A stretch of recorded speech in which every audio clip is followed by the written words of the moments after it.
અધ્યક્ષતામાં નડિયાદ કલેક્ટર કચેરી ખાતે જિલ્લા સ્વાગત કાર્યક્રમ યોજાયો હતો। જિલ્લા કલેક્ટર શ્રી અમિત પ્રકાશ યાદવની અધ્યક્ષતામાં નડિયાદ કલેક્ટર કચેરી ખાતે જિલ્લા સ્વાગત કાર્યક્રમ યોજવામાં આવ્યો, જેમાં જમીન ક્ષેત્રફળ વિસંગતતા, ગેરકાયદેસર દબાણ, નકશા માપણી, જમીન ફાળવણી સહિતના મુદ્દાઓ પર કુલ 5 પ્રશ્નોની રજૂઆત સાંભળી પ્રશ્નોનો નિકાલ કરવામાં આવ્યો હતો। અરજદારોના પ્રશ્નોની રજૂઆતના સંદર્ભે કલેક્ટરશ્રીએ સંબંધિત વિભાગના અધિકારીશ્રીઓને સ્થળ તપાસ કરી ઊંડાણપૂર્વક પ્રશ્નની સમજ કેળવવા અને નિયમાનુસાર કામગીરી કરી સત્વરે જે તે અરજદારની સમસ્યાઓનો ઉકેલ લાવવા જણાવ્યું હતું। આ બેઠક અંતર્ગત જિલ્લા સ્વાગત કાર્યક્રમના અગાઉના ગેરકાયદેસર દબાણ, અનધિકૃત બાંધકામ, જમીન સંપાદનના વળતર હુકમ સહિતના પ્રશ્નો બાબતે પણ સમીક્ષા કરવામાં આવી હતી।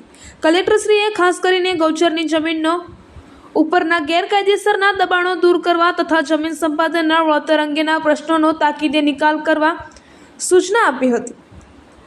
આ બેઠકમાં જિલ્લા વિકાસ અધિકારી શ્રી એસ.ડી. વસાવા, નિવાસી અધિક collector Shri Bharat Joshi, assistant collector Shri Anshu Wilson, નાયબ જિલ્લા પોલીસ અધિક્ષક શ્રી બાજભાઈ, સંબંધિત વિભાગના અધિકારીશ્રીઓ અને અરજદારો ઉપસ્થિત રહ્યા હતા।